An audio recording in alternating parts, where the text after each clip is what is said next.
Hi, my name's Michaela. I'm the mum of the record-breaking triplets, Rubi-Rose, Payton-Jane and Porscha-Mae. Found out when I was 19 weeks pregnant at my first scan that I was pregnant with triplets, and had them 3 weeks and 5 days later at 22 plus 5 days. So it was mental. The whole journey between finding out that there were triplets and then triplets actually being here was, I think, the quickest pregnancy I've ever known. So, yeah, it was mad. The day of the birth was very traumatic, to be quite fair. I went into hospital on the Saturday, early hours, ended up spending the night up in St Michael's Hospital, went after midnight to Southmead and then went into labour. But leading up to that, that was very traumatic because obviously she wouldn't come out. I didn't feel the baby. I was contracting, but the baby wasn't coming out. Eventually she did come out, and then, yeah, she was in a little sack, bless her. Like, she was so tiny, I was scared, obviously, in the process of that, whether she was going to be breathing or not. But yeah, very traumatic for me. We had, I think it was about 22 different nurses and doctors in the room at the time. There was 4 for each child, and obviously Kayla had her own medical staff there as well, looking after her. Rubi-Rose was born at 10:21, if I remember correctly. Kayla was rushed down to the operating theatre under an emergency C-section. And then at 12:01 and 12:02, the girls were born. So Rubi-Rose was born first, weighing 467 grams.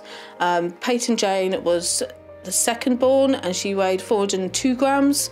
And then Miss Porscha-Mae was born third, and she was weighing 416 grams, if I remember. So immediately when they were born, I didn't see any of them when they were born. They basically just rushed them over. They had a little incubator, so they basically led them in the incubator, put them in a little, it's like a sandwich bag, but a little sleeping bag thing, and then obviously let them breathe for themselves. As long as they both breathe for themselves for like 10 seconds, they were happy to obviously intervene with oxygen and things like that. They did say the first 72 hours was critical because obviously they were born very early and they didn't know the outcome, whether they would survive the 72 hours. So the first couple of days I was up there all the time with them because I was worried the fact that obviously one of them won't make it.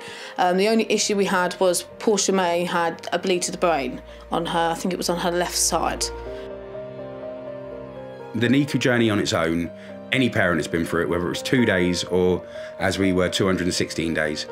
It's one of the hardest journeys you'll ever go through. To see your child there, helpless. You can't help them.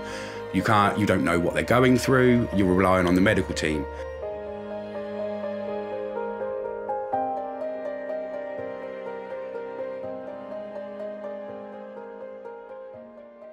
When they got released from a NICU, before that, they had an MRI scan just to make sure everything was generally all right.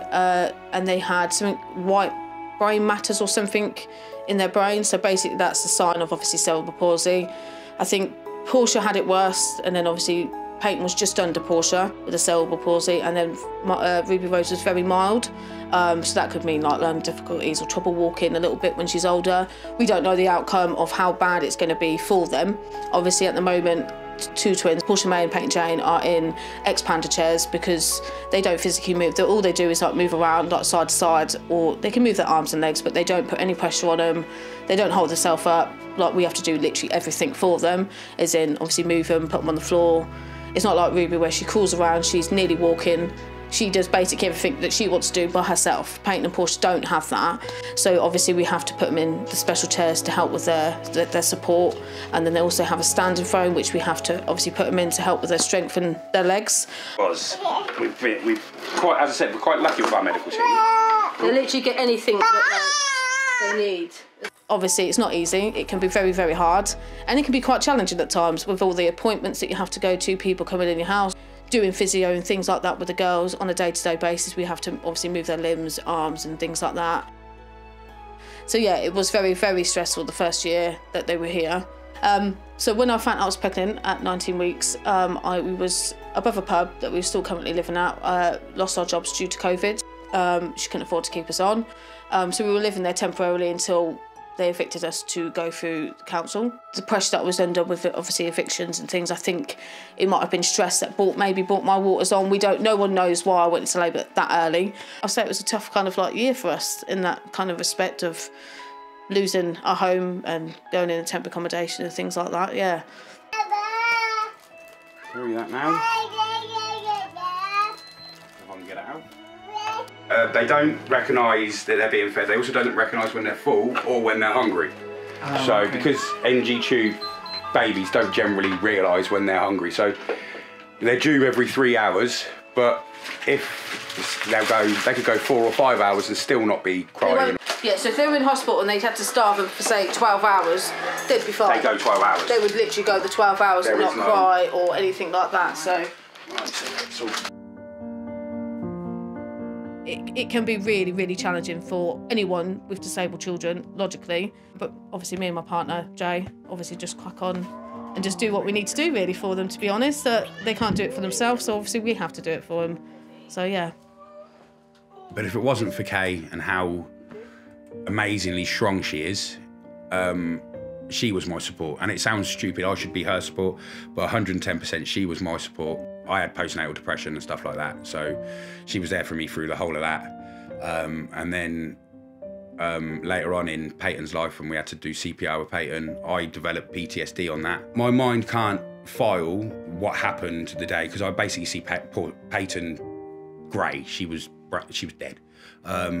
So having to bring her back was the bit that keeps replaying in my head. I'm having panic attacks. I've got, I wake up at night either screaming or crying or anything else like that. So Kay's there, she supports me through all of that, bless her heart.